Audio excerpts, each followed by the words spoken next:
नमस्कार दर्शक बंधु। आज आम स्वामी विवेकानंद उच्च विद्यालय एक स्वतंत्र कार्यक्रम आज अतिथि आम पाइछे आम विद्यालय पई गौरव आनी Shri Sumit Sahu 2026 annual HSC exam रे से 1 ग्रेड हासिल करिसंती। आसंतु तांको पचारि बुझिबा जे तांकर किछि निजस्व मत जानिबा आजिर कार्यक्रम रे। सुमित, आजिर এই कार्यक्रम को स्वागत। धन्यवाद सर। ठीक अछि, तुमे आम विद्यालय पई एक गौरव आनिछ एवं आम विद्यालयर छात्र छात्री माननक पई एक प्रेरणा आनिछ। ए वर्ष विद्यालय रे प्रथम करी 1 ग्रेड हासिल करिछ, सेति पई बहुत बहुत शुभेच्छा एवं शुभकामना। धन्यवाद सर।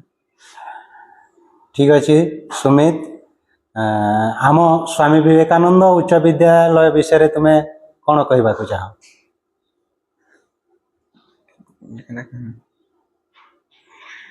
ए विद्यालय तुमको किभली लागे? स्वामी विवेकानंद हाईस्कूल टी अंचल रे बहुत भल। एठाकर टीचर माने मध्य स्टूडेंट मानन को बहुत मोटिवेट करंती एवं सबदिन नुआ नुआ जिनिस शिखाती। ठीक अछि, तुमे यहाँ पूर्वरु आम निकटस्थ उत्कल वेदांत मॉडल स्कूल कुसुमधारा रे पढ़ुतल 8म श्रेणी पर्यंत। तेबे आम विद्यालय रे एठारे एडमिशन कल। तेबे एही विद्यालय रो परिवेश तुमको किभली लागे? एठाकर परिवेश टी बहुत भल। एठाकर टीचर माने समस्त स्टूडेंट मानन को निजर छुआ परी विभिन्न जिनिस शिखाती एवं सेमान को बहुत स्नेह मध्य करंती। अच्छा सुमित, तुमे पढ़ा व्यतीत आउ कोन करबा को भल पाओ? मु पढ़ा व्यतीत घरे थिले चेस खेलबा को एवं मोर सांग साथी मानन सह कबड्डी खेलबा को खूब पसंद करे। बहुत बढ़िया। आम सुमित साहू जने भल कबड्डी खेलाली।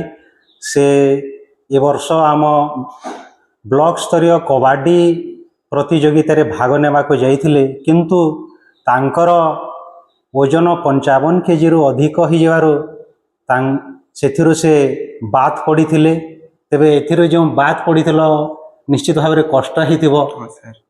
तेबे आमे देखिछु तुम बहुत बढ़िया कबड्डी खेल। तेबे भविष्यत रे से क्रीड़ा प्रति से बोली रुचि थाउ। तेबे यही कामना आम विद्यालय तरफ रो।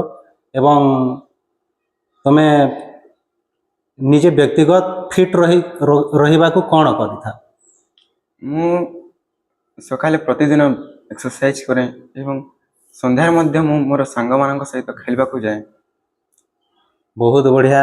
से प्रतिदिन व्यायाम करते निजको सुस्थ रखा निश्चित भाव में अन्य छात्र छात्री मानक पई प्रेरणा। से केवल पढ़ारे नुहंती, से किभली भाव में निजर व्यक्तिगत सर्वांगीन विकास हो से प्रति सबेले ध्यान दे थांती। तेबे अच्छा सुमित, तुम बापांकर गोटे दुखर विषय 2 वर्ष पूर्वर देहांत हो जाइतिला। तेबे तुमको गढ़ी तोलिबारे तुमर मांकर भूमिका किभली? मो माँ मते पढ़िया पई बहुत घरे मोटिवेट करंती एवं आमे मु मोर माँ को देखिले पढ़िबार बहुत इच्छा हुए। कहीं से मते निश्चित भाव तुम माँ रो इच्छा तुमको बड़ मनीष करवा। निश्चित भाव में तुमर माँकर मध्य किछि स्वप्न अच्छी। से स्वप्न को साकार करने ନିଜେ ନିଜକୁ କିଭଳି ଭାବରେ ଆଗକୁ ବଢ଼େଇବାକୁ ହେବ ସେ ବିଷୟରେ ତୁମେ ନିଜେ ପରିଶ୍ରମ କରି ଏ ସଫଳତା ପାଇଛ। ସେଥିପାଇଁ ୟାର ଶ୍ରେୟ ତୁମେ ନିଜେ ମଧ୍ୟ ତୁମର ମାଙ୍କର ସ୍ୱପ୍ନକୁ ସାକାର କରିଛ। ସେଥିପାଇଁ ଆଜି ତୁମ ମା ମଧ୍ୟ ନିଶ୍ଚିତ ଭାବରେ ଖୁସି ଥିବେ। ତେବେ ତୁମେ ଆଉ ଭବିଷ୍ୟତରେ ନିଜର ଜୀବନର ଲକ୍ଷ୍ୟ କ'ଣ ରଖିଛ? ମୁଁ ମୋ ଭବିଷ୍ୟତରେ ସଫ୍ଟୱେୟାର ଇଞ୍ଜିନିୟର ହେବାକୁ ଲକ୍ଷ୍ୟ ରଖିଛି। ବହୁତ ବଢ଼ିଆ। ବର୍ତ୍ତମାନର ସୂଚନା ଏବଂ ପ୍ରଯୁକ୍ତି ବିଦ୍ୟା ଯୁଗରେ ଆମର ଶ୍ରୀ ସୁମିତ ସାହୁ ଜଣେ ସଫ୍ଟୱେୟାର ଇଞ୍ଜିନିୟର ହେବାକୁ ଲକ୍ଷ୍ୟ ରଖିଛନ୍ତି। ତେବେ ନିଶ୍ଚିତ ଭାବରେ ତାଙ୍କ ଜୀବନର ଲକ୍ଷ୍ୟ ପରିପୂର୍ଣ୍ଣ ହେଉ, ନିଜ ସଫଳତା ସେ ହାସଲ କରନ୍ତୁ। ଆମ ବିଦ୍ୟାଳୟ ପରିବାର ତରଫରୁ ଆମେ ଏହି କାମନା ରଖି ତାଙ୍କୁ ଏହି ସଫଳତା ପାଇଁ ପୁଣି ଥରେ ହାର୍ଦ୍ଦିକ ଶୁଭେଚ୍ଛା ଏବଂ ଅଭିନନ୍ଦନ ଜଣାଇ ଆଜିର କାର୍ଯ୍ୟକ୍ରମକୁ ଏଇଠି ସମାପ୍ତ କରିବା।